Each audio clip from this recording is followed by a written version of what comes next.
Selamat pagi semuanya. Salam sehat untuk kita semua. Semoga kalian juga dalam keadaan sehat dan bisa mengikuti pelajaran pada pagi hari ini.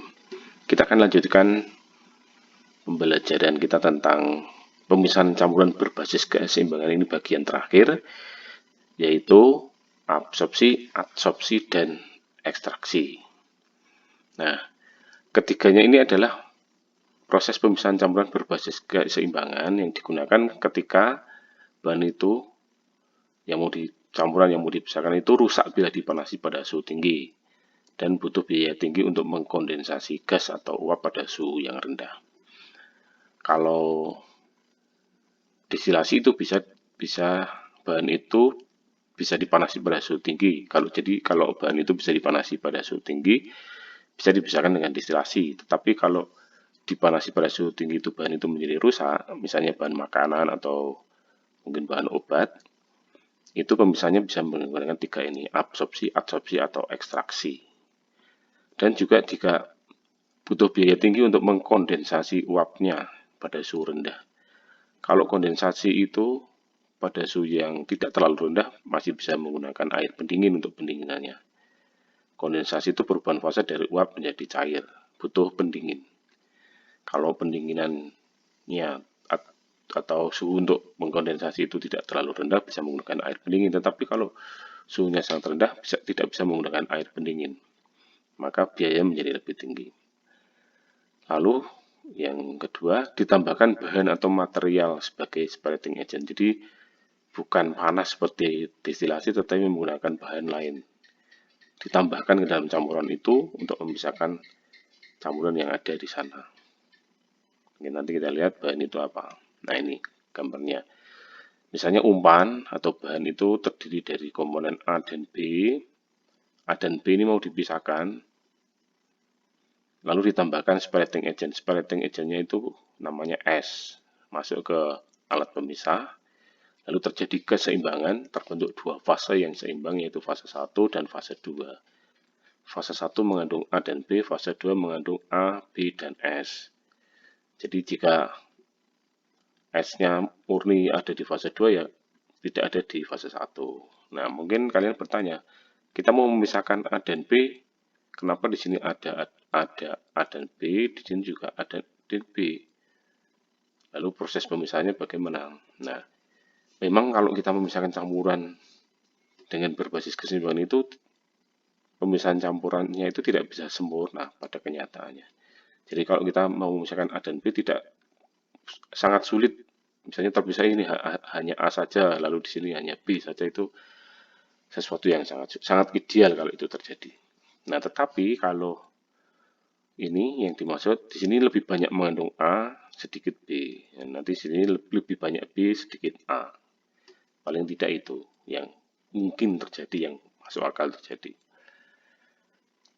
Kalau secara teoritis memang kalau kita memisahkan A dan B, yang di sini A saja, di sini B saja. Tapi kenyataannya sulit karena bahan itu berupa campuran yang saling larut, yang tidak mudah dipisahkan. Nah, kemudian ketika bahan sebagai separating agent, misalnya itu solvent atau absorben, misalnya, itu mau diambil kembali, digunakan kembali, maka ditambahkan proses yang namanya solvent recovery. Tadi masih sama yang sebelumnya tadi, ini A dan B umpannya, ditambahkan separating agent, masuk ke proses pemisahan campuran, ini terjadi keseimbangan, membentuk dua fase yang seimbang, yaitu fase 1 dan fase 2. Nah, di sini ada S. Jika S-nya mau diambil kembali, digunakan lagi, maka itu dipisahkan. Jadi proses pemisahannya sudah ada dua dalam kasus ini. Di sini pemisahan, lalu di sini ada pemisahan juga, yaitu memisahkan S dari A dan B. Tentu sih ini juga tidak mudah pemisahan itu. Nah, makanya butuh alat khusus untuk ini, tidak dengan sangat mudah seperti kalau kita gunakan di kehidupan kita sehari-hari. Kalau di kehidupan kita sehari, pemisahan campuran itu yang paling sederhana, yang paling sering kita coba ya misalnya filtrasi, itu sangat mudah. Tetapi ini tidak bisa difiltrasi, tidak bisa disaring. Harus dengan alat atau proses khusus. Mengenai absorpsi ini pakai huruf B. Umpan berupa campuran gas, jadi gas dengan gas. Tapi gas dan gas itu saling larut. Jika tidak larut pun atau bisa bercampur saja, pemisahannya juga nggak mudah karena itu bentuknya gas. Nah, umpan berupa campuran gas dikontakkan dengan solvent biasanya atau sorbent yang berupa cair. Salah satu komponen gas larut dalam cairan. Nah, itu prinsipnya begitu. Jadi, kalau ada dua komponen A dan B tadi, salah satunya larut dalam cairan yang dimasukkan atau sorbentnya ini untuk memisahkan campuran tadi. Saya ulangi ya, absorpsi itu proses pemisahan campuran jika kedua campuran itu berupa gas. Ditambahkan solvent atau sorbent ke dalamnya yang bentuknya cair. Sorbentnya itu bentuknya cair. Lalu salah satu komponen dari campuran itu, komponen gas dari campuran itu larut dalam cairan itu. Nanti akan terpisah dengan sendirinya. Masih absorpsi, gas dan cair terjadi keseimbangan kemudian dipisahkan. Ya. Solvent idealnya tidak, ini syarat solvent tidak beracun, karena kalau beracun itu penanganannya menjadi sulit. Murah tentunya, karena kalau lebih mahal dari bahannya, ya secara ekonomi tidak menguntungkan atau kurang ekonomis. Lalu tidak mudah terbakar, karena kalau mudah terbakar itu penanganannya juga sulit dan butuh biaya yang lebih besar untuk menanganinya. Ramah lingkungan tentunya, tidak korosif, karena kalau korosif juga akan merusak peralatan, karena kebanyakan peralatan yang di industri itu terbuat dari logam. Jadi syaratnya bahan ini tidak korosif, stabil, tidak jeli, tidak mudah berubah, tidak membentuk busa, tidak sangat kental atau mungkin boleh dikatakan lebih encer gitu ya, nggak terlalu kental. Nah, sekarang adsorpsi ini pakai huruf D.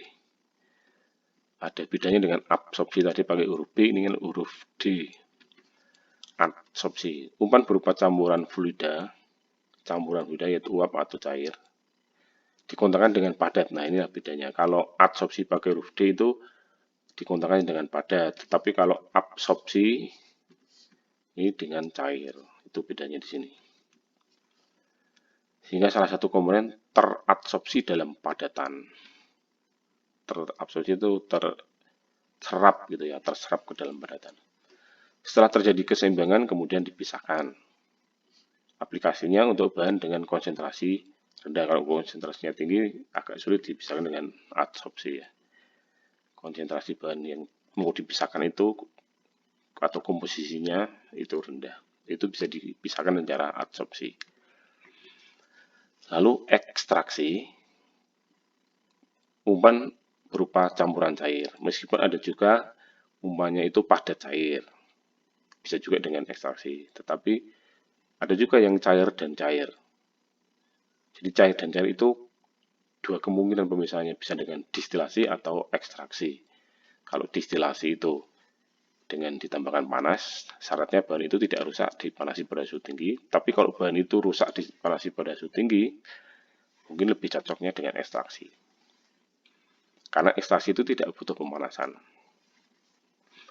Lalu dua fase cair akan terbentuk dan terjadi keseimbangan. Kemudian dipisahkan berdasarkan perbedaan density. Kedua fase disebut ekstrak dan raffinat. Perbedaannya dengan distilasi adalah kalau distilasi itu sama-sama bentuk dua fase, tapi kedua fase itu fase cair dan uap. Yang uap di atas, yang cair di bawah, yang kemarin kita bahas. Tetapi kalau ekstraksi itu kedua fasenya itu cair. Cair dan cair tetapi membentuk dua lapisan atau terpisah. Nah, terpisahnya itu karena mempunyai perbedaan density yang cukup besar. Jadi yang density-nya besar akan di bawah, density-nya yang lebih rendah akan di sebelah atas. Nah, setelah terbentuk dua fase yang seimbang itu membentuk dua fase yang cair-cair tapi membentuk dua lapisan tadi, lalu bisa dipisahkan. Nah, ini gambarnya. Umpan berupa cair masuk ke alat kontaknya itu, kontak dengan solventnya, lalu diendapkan, setelah itu diendapkan, dibiarkan sesaat supaya membentuk dua fase, fase ekstrak dan fase raffinat.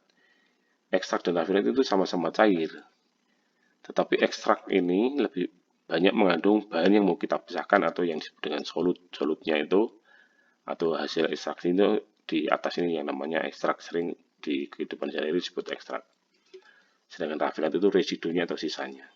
Lebih banyak mengandung bahan yang tidak mau diambil atau solutnya lebih sedikit sini, solutnya lebih banyak di ekstrak. Nah, ini ada bahan diskusi. Jika Anda cukup punya waktu untuk mengerjakan silakan, tetapi ini saya tidak mewajibkan karena ini tingkat kesulitannya cukup tinggi. Nanti akan saya siapkan soal yang lebih sederhana di model. Kalian bisa kerjakan setelah melihat video ini. Untuk sementara yang bahan materi atau bahan pelajaran tentang keseimbangan fasa, khususnya pemisahan campuran berbasis keseimbangan, sudah kita cukupkan sampai di sini. Sekali lagi bahwa apa yang kita pelajari di ATK ini adalah prinsip dasarnya atau asasnya saja. Kedalamannya nanti ada di OTK. Lebih mendalam tentang prosesnya dan juga peralatan yang digunakan, macam-macam jenis alatnya ada di sana. Tidak kita pelajari di ATK, karena ini hanya mengawali untuk pelajaran yang lebih lanjut, yaitu yang khususnya yang TK. Demikian, selamat pagi, selamat mengerjakan tugas. Tuhan memberkati.